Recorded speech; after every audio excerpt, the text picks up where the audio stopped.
सोचिए अगर आप अपने घर में इतना बड़ा 85 इंच का टीवी लेकर आए, घर में सब खुश हैं, मोहल्ले में सब खुश हैं कि भैया के घर पे बहुत बड़ा टीवी आया है, चलो अब चल के टीवी पे कोई शो देखते हैं, कोई मूवी देखते हैं, और फिर अचानक से पता चले कि भैया इस मोहल्ले में तो 3 दिन से लाइट ही नहीं आ रही है और आने वाले दिनों में भी लाइट नहीं आएगी। क्या उस टीवी का कोई फायदा है? क्या वो चलेगी? अब दिमाग मत लगाना, कह देना इन्वर्टर चला लेंगे, ये सब नहीं। कॉन्सेप्ट ये है कि कई बार हमारे पास बहुत अच्छी, बहुत भव्य चीज़ होती है, लेकिन उस चीज़ को चलाने की पावर नहीं होती, शक्ति नहीं होती है। जीवन में अलग अलग आयामों पर ये फॉर्मूला सेट होता है और ज्योतिष के अंदर भी यही बात सच है। ज्योतिष में ग्रहों के राजा कहे गए सूर्य, जब सूर्य रहता है तो हर प्लेनेट काम करता है। अब सूर्य तो सबकी कुंडली में रहता है। इसका अर्थ क्या है कि कुंडली में अगर सूर्य बहुत कमजोर है, पीड़ित है, परेशान है, तो कुंडली में बनने वाले राजयोग भी काम नहीं करते। वहीं पर उल्टी तरफ अगर कुंडली में सूर्य अच्छा है तो बाकी के प्लेनेट जो बुरे रिजल्ट देने वाले थे वो भी कम रिजल्ट देने लग जाते हैं, क्योंकि राजा ने कमान संभाली है। एक और आसान सा एग्जांपल अगर समझेंगे तो चेस में सारे लोग अपनी जान की कुर्बानी दे देते हैं, किसके लिए? राजा को बचाने के लिए, क्योंकि सबको पता है कि अगर राजा गिर गया तो हमारे पास चाहे वजीर हो या फिर हाथी हो, कितने घोड़े हो, कोई फायदा नहीं है, गेम वहीं पे खत्म हो जाएगा। इसलिए कुंडली में सूर्य आपका क्या कह रहा है, आज के इस वीडियो में हम यही जानेंगे। दोस्तों, मैं हूं एस्ट्रो अरुण पंडित और आप देख रहे हैं एस्ट्रो अरुण पंडित का यूट्यूब चैनल, जहां पर ज्योतिष, अंक ज्योतिष, वास्तु, पामिस्ट्री से रिलेटेड एजुकेशनल वीडियोस आपको टाइम टू टाइम मिलते रहते हैं। बेल आइकन दबा दीजिए, चैनल को जरूर सब्सक्राइब करिएगा, वीडियो पसंद आए तो लाइक जरूर करिएगा। वीडियो शुरू करूं उससे पहले आप सभी के लिए एक अनाउंसमेंट, हमारा एस्ट्रोलॉजी मेंटरशिप का लाइव बैच नेक्स्ट मंथ ही स्टार्ट होने वाला है। कई सारी सीट ऑलरेडी फिल हो चुकी है, कुछ सीट्स बची हुई है। तो अगर आप ज्योतिष में नया कदम रखना चाहते हैं, ज्योतिष को बेसिक से एडवांस लेवल में सीखना चाहते हैं, आसान भाषा में, सिंपल वे में, हंसते खेलते फन के साथ, तो नीचे डिस्क्रिप्शन में एक फॉर्म है, उसे जरूर फिल आउट कर दीजिएगा। हमारी टीम आपसे कॉन्टेक्ट कर लेगी। दोस्तों, सूर्य के ऊपर मैंने पहले भी 5 महीने पहले एक वीडियो बनाया था, जिसमें मैंने सूर्य को हर एक हाउस में वो कैसा रिजल्ट देता है ये मैं बता चुका हूं। आज थोड़ी अपडेटेड नॉलेज, आज कुछ और प्रेडिक्शंस, आज कुछ नई बातें सूर्य की हर हाउस में करेंगे। वक्त के हिसाब से मैं भी पढ़ता हूं, मैं भी सीखता हूं, तो कुछ नई चीजें जो मैंने सीखी हैं आज मैं आपके साथ वो शेयर करने वाला हूं। तो सबसे पहले जो बिल्कुल ही बिगनर हैं, ये इस तरह की कुंडली होती है। आपके पास आपकी कुंडली नहीं है तो आप होरोकॉस्मो ऐप डाउनलोड कर सकते हैं। ये एंड्रॉयड और iOS दोनों में अवेलेबल है, उसमें आप फ्री में अपनी कुंडली बनवा सकते हैं। कुंडली में हाउस फिक्स होते हैं, तो अगर ये फर्स्ट हाउस है, मेरा, आपका, हम सबका यही फर्स्ट हाउस रहने वाला है, ये चेंज नहीं होगा। हाउस फिक्स है। बदलता क्या है? राशियां बदलती हैं। तो हो सकता है आपकी कुंडली में यहाँ पे 7 लिखा हो या 8 लिखा हो या 9 लिखा हो या 10 लिखा हो। ये राशियों के नंबर हैं। राशियों का नाम क्या है वो आप यहाँ पर देख सकते हैं, और हर एक राशि का लॉर्ड होता है, और जो राशि का लॉर्ड होता है वही उस हाउस का भी लॉर्ड होता है। फॉर एग्जाम्पल, अगर यहाँ पे 8 नंबर लिखा है तो राशि के लॉर्ड 8 नंबर में मंगल होते हैं, तो मंगल पहले घर के भी मालिक हैं, क्योंकि ये घर पहला है। तो ये कुछ बेसिक हैं जो आपको समझ में आने चाहिए। आज के इस वीडियो में हम क्योंकि सूर्य की बात कर रहे हैं, तो हमें ऐसे देखना है कि मेरा सन फर्स्ट हाउस में है, सेकेंड हाउस में है, थर्ड हाउस में है, फोर्थ में है, फिफ्थ में है या सिक्स्थ में है, और and so on and so on. इस तरह से आपको अपने सूर्य को देखते चले जाना है। लेकिन यहाँ पर एक कैच है। अब आप थोड़े से एडवांस हो गए हैं, आप इतने टाइम से ये वाला चैनल देख रहे हैं, तो कैच ये है कि सूर्य के दुश्मन पर भी नजर बना के रखनी। वो डॉन कहता नहीं है कि मैं अपने दोस्तों पे नजर रखूं या ना रखूं, दुश्मनों पे जरूर रखता हूं। ऐसे ही आपको सूर्य के दुश्मन पे, सबसे बड़ा दुश्मन सूर्य का राहु सूर्य का सबसे बड़ा शत्रु है, और इसकी कथा समुद्र मंथन से जुड़ी हुई है, वहां से ये दुश्मनी निभा रहा है। तो जब भी सूर्य के एक हाउस आगे, एक हाउस पीछे, या फिर सामने, या सूर्य के साथ, फिर से बोलूं, सूर्य के एक हाउस आगे, एक हाउस पीछे, या फिर सामने, या फिर सूर्य के साथ राहु बैठेगा, तो समझ जाइएगा कि सूर्य अच्छे से काम नहीं कर रहा है। तो शायद जो मैं अच्छी अच्छी बातें बताऊं वो आप रिलेट नहीं कर पाएंगे। मैं दोनों ही मिक्स करके आपको बताऊंगा। फॉर एग्जाम्पल, फर्स्ट हाउस सन के लिए अगर हम ले लेते हैं, तो हमें यहाँ पर यह ध्यान रखना है कि कहीं मेरे सूर्य के आगे तो राहु नहीं है, या पीछे तो राहु नहीं है, या साथ में तो राहु नहीं बैठा, या सामने तो राहु नहीं बैठा। अगर ये कंडीशन है तो राहु आगे पीछे या साथ में बैठकर या सामने बैठकर कहीं ना कहीं राजा साहब को परेशान कर रहा है। एक बात ये याद रखेंगे, ये सेम चीज आप शनि के लिए भी कर सकते हैं, क्योंकि शनि भी सूर्य का शत्रु माना गया है, वो अच्छा नहीं माना जाता सूर्य और शनि का कॉम्बिनेशन। तो सबसे पहले कमेंट करके बताइए कि आपका सूर्य किस भाव में बैठा है, क्या राहु है आसपास या शनि है आसपास? अगर नहीं है तो बहुत मजेदार है। अब एक एक करके छोटी छोटी प्रेडिक्शंस क्या है सूर्य की हर हाउस में, इसको समझते हैं। अगर सूर्य पहले घर में बैठा है तो ये सूर्य आमतौर पे अच्छा माना जाता है, क्योंकि पहले घर में सूर्य उच्च के रिजल्ट देते हैं, बस राहु आसपास ना हो, जैसा मैंने पहले बताया। अगर यहाँ पर सूर्य बैठा है तो सबसे पहले आपके हेयर को इंपैक्ट करता है, आपकी हेयर लाइन पीछे जाती है, लड़का हो या लड़की हो, पित्त प्रकृति का शरीर बन जाता है आपका। अब यहाँ पे जब सूर्य बैठा है तो आप बहुत कम बोलते हैं, बहुत मिनिमम बोलते हैं, जितनी काम की बातें हैं उतना ही बोलते हैं। जीवन का 7वां साल बहुत इंपॉर्टेंट होता है, 7, 14, 21 ऐसे साल बड़े इंपॉर्टेंट हो जाते हैं लाइफ के। लेकिन अगर राहु आ गया तो आप बहुत ज्यादा बोलेंगे, आप बहुत ज्यादा बातें करना शुरू कर देंगे, क्योंकि राहु अब इस सूर्य के इफेक्ट को खत्म करेगा, परेशान करेगा। यहीं पर अगर राहु आसपास सामने या साथ में बैठा है या शनि है फॉर दिस मैटर, तब आप को खाने पीने की आदत लग जाएगी। यानी कि ऐसे लोगों को मैंने देखा है, अगर सूर्य राहु साथ में है पहले घर में, या राहु आसपास है या सामने है, तो ऐसे लोग दिन में भी शराब पीने लग जाते हैं, जो कि एक अच्छी बात बिल्कुल भी नहीं है। तो और खाने के बहुत शौकीन हो जाते हैं, क्योंकि राहु एक ऐसा ग्रह है जिसका पेट कभी नहीं बढ़ता। तो ये लोग हमेशा मंचिंग करते हैं, हमेशा कुछ ना कुछ खाने लग जाते हैं। ये क्या है, सूर्य को कमजोर कर रहा है। तो अगर आपका सूर्य पहले घर में है, सबसे बड़ी रेमेडी यही होती है कि कम बोलिए। आप जितना कम बोलेंगे उतना आपका सूर्य यहाँ पे अच्छा काम करेगा। और आप जितना ज्यादा बोलेंगे, मतलब ज्यादा बोलने से देखिए, कभी किसी को बातें समझानी होती है तो इंसान ज्यादा बोलता है, ठीक है, एक्सप्लेन कर रहा है कोई, लेकिन नॉनसेंस टॉक नहीं करनी है, बिना मतलब की ज्यादा बातें नहीं करनी है। एक राजा को ये शोभा नहीं देता। फर्स्ट हाउस आपकी पर्सनालिटी है, इस बात का आप सबसे ज्यादा ध्यान रखेंगे। अब अगर सूर्य दूसरे घर में आ जाता है तो जीवन का 25वां साल बड़ा इंपॉर्टेंट हो जाता है। इस साल में घर, गाड़ी या नई जॉब, प्रमोशन ऐसा कुछ आपके साथ हुआ होता है। सूर्य दूसरे घर में अगर राहु नहीं है आसपास, या फिर सूर्य यहाँ पर 1 नंबर राशि या 5 नंबर राशि में बैठे हैं, तो अच्छा फल देते हैं। ऐसा व्यक्ति खुद कमाता है, लेकिन जीवन भर इसको कहीं ना कहीं से अपने परिवार की हेल्प करनी पड़ती है। इसकी वजह से कईयों की हेल्प होती है जो इससे जुड़ते चले जाते हैं। सूर्य यहाँ पर बैठा है तो आप ये पाएंगे कि आपको आप चाहो या ना चाहो, आपसे हेल्प हो ही जाती है,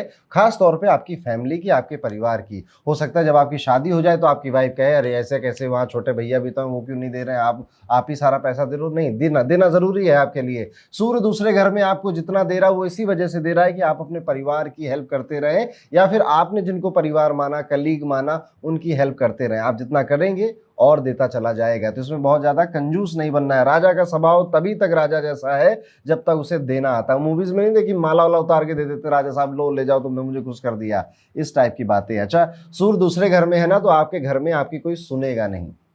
आपके घर में ये मान लीजिए कोई नहीं सुनने वाला आपकी दूसरे घर में अगर सूर्य बैठा है। लेकिन अगर गलती से घर में आपके लोग सुन रहे हैं तो आपको राइट आई में प्रॉब्लम आ जाएगी, राइट आई के पावर बढ़ जाएगा, इसमें ज्यादा चश्मा उस्मा लग सकता है या सर्जरी वगैरह भी हो सकती है अगर राहु आसपास है तो। जब सूर्य 1 नंबर राशि या 5 नंबर राशि में बैठे होते हैं तो ज्यादा बुरे फल नहीं देते, ठीक ठीक रिजल्ट देते हैं, ज्यादा परेशान नहीं करते। तो ये है सूर्य के दूसरे भाव का रिजल्ट। वहीं पर आते हैं, अब सूर्य अगर आपके तीसरे घर में बैठ गए हैं, तीसरे घर में सूर्य आ गया तो पहले तो आपसे छोटा भाई आने नहीं देगा। अगर आप है तो आपसे छोटा भाई आने नहीं देगा, मतलब आप लास्ट थे, ठीक है। आप लड़की हो सकते हो, लड़का हो सकते हो, आपसे छोटा भाई नहीं आने देगा। लेकिन कई केसेस में मैंने देखा है कि छोटा भाई आ जाता है। अब छोटा भाई जब आ जाता है तो उसके करियर में और मैरिज में दोनों में आप देखोगे कि अच्छी खासी समस्याएं हैं, अच्छी खासी प्रॉब्लम है अगर सूर्य तीसरे घर में बैठा है। सूर्य तीसरे घर में ये भी बोलता है कि आपके पिताजी ने बहुत हार्डवर्क किया होगा। आपकी जिंदगी का 4, 8, 12, 16, 20, 24, 28 इस तरह के जितने भी मल्टीपल करते जाइए, ये साल बड़े सिग्निफिकेंट होते हैं। इस साल कुछ ना कुछ यादगार रहा होता है। अगर राहु आसपास है तो कुछ बैड है या मेमोरीज होंगी। अगर राहु नहीं है, शनि नहीं है आसपास, सूर्य अच्छा है, तीसरे घर में अपनी राशि में बैठा है, तो अच्छी मेमोरीज होंगी आपके पास। ये आपको जज करना पड़ेगा। ज्योतिष ऐसा ही है, ज्योतिष में एक फॉर्मूला सब पे अप्लाई नहीं होता, हर किसी की कुंडली अलग अलग होती है। तो यहाँ पर आपको अपना ब्रेन लगाना पड़ेगा। अपने सिबलिंग के साथ किए हुए बिजनेस में थोड़ा सा नुकसान ज्यादा देखा है। ऐसे लोगों को सिर्फ इनका शो ऑफ मारता है, शो ऑफ नहीं करना चाहिए आपको। जो चीजें हैं छुपा के रखिए, नहीं तो नजर बड़ी जल्दी लगती है इन लोगों को। अब आ जाते हैं, सूर्य को चौथे घर में बैठा देते हैं। अगर चौथे घर में सूर्य बैठ गए हैं तो एक तो पिताजी मम्मी की ज्यादा सुनते हैं, या फिर पिताजी बहुत क्रिएटिव होते हैं, या तो उन्हें खाना बनाने का या दूसरों को खाना खिलाने का बड़ा शौक होता है। चौथे घर में सूर्य में, चौथे घर सूर्य में आपको जिम्मेदारियां ना वक्त से पहले मिल जाती हैं, ज्यादा मिल जाती हैं। पिताजी पे बहुत डिपेंडेंट होते हो आप, और एक दिन वो अपनी जिम्मेदारियां छोड़ के चले जाते हैं और आपको लगता है कि अब मुझे एकदम से कितना सब कुछ संभालना पड़ गया है। मम्मी हमेशा शक की निगाहों से थोड़ा सा आपको देखती है। मम्मी को बहुत कॉन्फिडेंस आपके ऊपर नहीं होता है, भले वो कहे ना, पर उनको लगता नहीं है कि आप बहुत अच्छा बेहतर कर सकते हैं, लेकिन आप हमेशा बेहतर करते हैं और अपनी मम्मी को दिखाते भी है कि देखो मैंने कर लिया, मैंने जिम्मेदारियां उठा ली। लेकिन मैंने देखा है कि जब यही सूर्य राहु से ग्रस्त हो जाए, परेशान हो जाए, तो ऐसे लोग अपने परिवार में अथॉरिटी जमाने के लिए बहुत क्योस भी मचाते हैं, मतलब लड़ाई झगड़े भी कर लेते हैं कि मेरी सुनो, मेरी परिवार में जमनी चाहिए। आपके जो, अगर आपका सूर्य है चौथे में, तो आपके जो पिताजी होंगे उनके अंदर एक मदरली नेचर आप देखोगे, उनके अंदर एक ममता आपको नजर आएगी। इनके लिए जीवन का जो 24वां साल होता है और 28वां साल होता है, ये बड़ा इंपॉर्टेंट हो जाता है। इस टाइम पे कुछ अच्छा इनके साथ हुआ होता है, और अगर राहु है आसपास या फिर सामने, तो कोई बैड न्यूज भी इसी साल में मिलने की संभावना रहती है।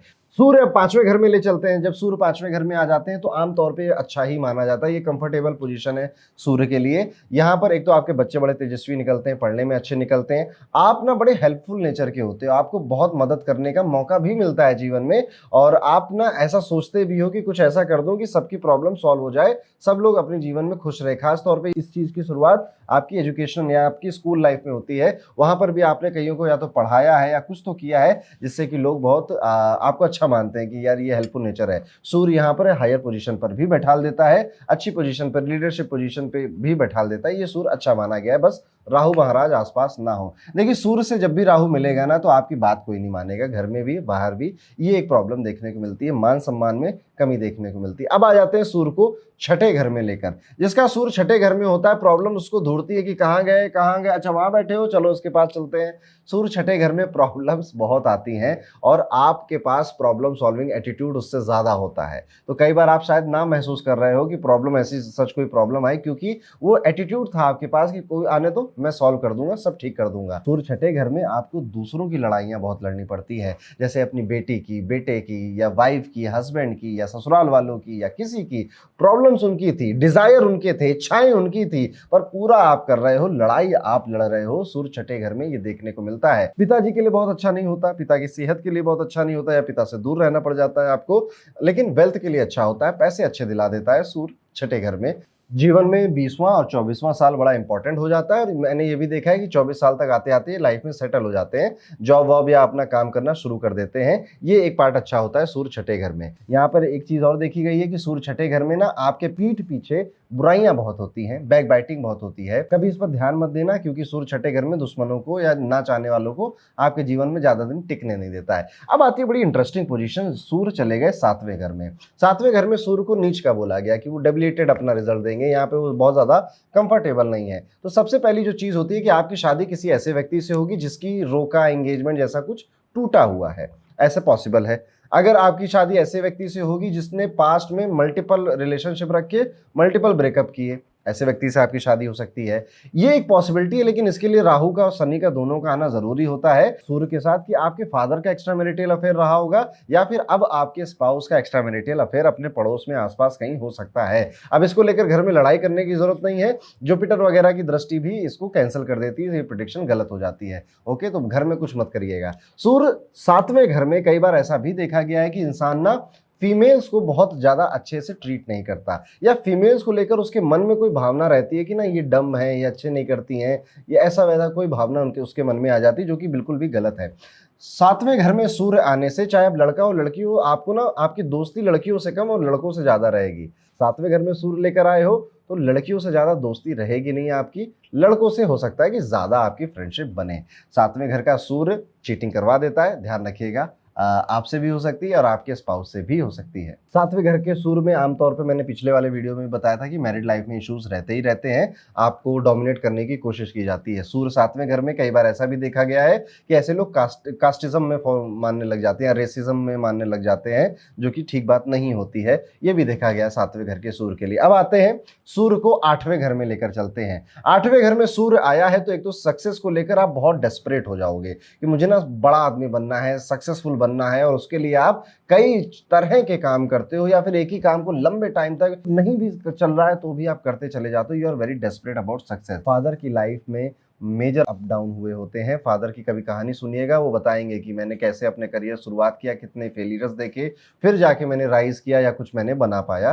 तो फादर की लाइफ में काफ़ी अप एंड डाउन देखने पड़ते हैं। सूर्य 8वें घर में, आप अपने कोलेस्ट्रॉल का बहुत ध्यान रखिएगा, आंखों की ज्योति का बहुत ध्यान रखिएगा। ये दो प्रॉब्लम है जो कि आपको जल्दी पकड़ सकती है। ज़रूरी नहीं कि अभी हो गई हो, आप यंग भी हो सकते हैं, लेकिन आमतौर पे ये हेल्थ इश्यूज आपको पास आ जाते हैं 8वें घर के सूर्य में। लाइफ में एक बार ऐसा भी देखना पड़ता है कि आपका सारा पैसा खत्म हो जाता है। मतलब एक बार चाहे चोरी हो जाए या फिर आपके गलत डिसीजन की वजह से पैसा का कहीं लॉस हो जाए, लेकिन एक बार डाउन आता है, उसके बाद फिर आप आगे बढ़ते हो। एक चीज और देखी है, सूर्य अगर यहाँ बैठा है और राहु आगे पीछे है या सामने या साथ में बैठा है, तो आप पाएंगे, या राहु की दृष्टि आ रही है, कि आपका परिवार ना बिखरा बिखरा सा रहता है। भाई कहीं रह रहा है, बहन कहीं रह रही है, मम्मी पापा कहीं रह रहे हैं, मैं कहीं रह रहा हूं। ऐसे बिखरा बिखरा सा परिवार रहता है, या फिर एक ही घर में रहकर बिखरे बिखरे से लोग रहते हैं। सूर्य 8वें घर में इस तरह के फल देता है। अब आते हैं सूर्य को 9वें भाव में लेकर, 9th हाउस का सन। अब 9th हाउस में आमतौर पर सूर्य को अच्छा ही कहा गया है, लेकिन कुछ अच्छी बातें बताओ तो ऐसे ही लोगों के फादर से ओपिनियन नहीं मिलते।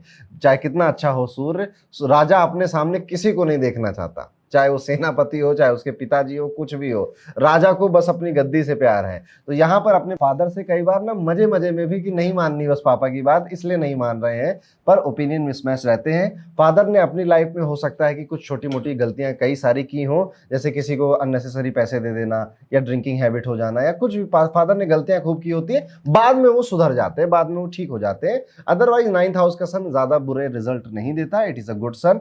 अब आते हैं 10वें घर में सूर्य को लेकर। 10वें घर का सूर्य भी आप बहुत जगह सुनोगे कि ये अच्छे रिजल्ट देता है, जो कि सच बात भी है। 10वें घर का सूर्य आपको आपके करियर में नामी गिरामी या फेम दिलवाता है, लेकिन 10वें घर का सूर्य आपको शक्की इंसान भी बनाता है। आप जल्दी किसी पे विश्वास नहीं करते हो, कोई कुछ भी कह देता है, आप कहते हो नहीं मैं नहीं मानता इसको, क्योंकि आप चाहते हो कि वो प्रूव करे अपने आप को कि वो सच कह रहा था। 10वें घर का सूर्य किसी भी दबे कुचले या फिर सप्रेस्ड इंसान को देखता है अपने आसपास, तो उसको किस तरह से वो ग्रो करके जो मुख्य धारा है सोसाइटी की उसमें ले आए, इस बारे में जरूर सोचता भी, और मौका मिले तो काम भी करता है। 10वें घर का सूर्य 0 से स्टार्ट करता है। ये राजा ना अपने मेहनत से राजा बना है, ये वो वाला राजा है। तो 10वें घर में सूर्य का मतलब है कि ज्यादा कुछ मिलेगा नहीं, और आप खुद की एक इमेज या फिर खुद का एक एम्पायर बिल्ड करोगे, तो this is a good son. कई बार बस ईगो फाइट हो जाती है अपने बॉस के साथ या कलीग्स में, उतना चलता है। 10वें घर का सूर्य है, ये सब तो करना ही पड़ेगा। अब 11वें घर में सूर्य को लेकर चलते हैं। 11वें घर में सूर्य जीत का जश्न मना रहा है। 11वें घर में सूर्य एक युद्ध जीत कर अभी आया है, तो ऐसे में उसका प्राइड या उसका सेल्फ कॉन्फिडेंस बहुत ज्यादा है। तो 11वें घर के सूर्य वाले ना टिप अच्छी देते हैं, क्योंकि जब राजा खुश है ना तो बांटता है। ऐसे लोगों को आप देखना, 400 का खाना खाएंगे, 500 रुपए दे देंगे, 550 रुपए देंगे, 150 रुपए रख लो, खुश होते हैं टिप देकर। सूर्य की ये पहचान है, उसे देना आता है। जिसका सूर्य अच्छा होता है ना वो बहुत देता है, और जिसका सूर्य गड़बड़ होता है वो ज्यादा दे नहीं पाता। ये सूर्य की पहचान है। अब अगर और क्या करता है 11वें घर, 11वें घर के सूर्य में इतना सेल्फ स्टीम इतनी हाई होती है कि ऐसी लोग मतलब अगर एक लड़की का एग्जांपल है तो ये अपने पिताजी से भी पैसे नहीं लेती, अनलेस अंटिल बहुत मजबूरी आ गई है ना, उससे पहले ये अपने फादर से भी पैसे नहीं लेंगे, क्योंकि सेल्फ स्टीम इतना हाई है कि 22-24 साल के हो गए, खुद कमा सकते हैं, अब हमें पैसे की जरूरत नहीं है। तो ऐसी फीमेल से आप शादी करो तो क्या सोचते हो, दहेज मिलेगा आपको? बिल्कुल भी नहीं मिलेगा। ठीक है, ये लोग बहुत सेल्फ स्टीम हाई होता है इनका, ये यही कहेंगे मैंने अपने पापा से नहीं लिया, पैसे नहीं लिया, उनके पैसे नहीं खर्च करवाए खुद के लिए, तो तुम्हें उनसे पैसे दिलवा दूंगी?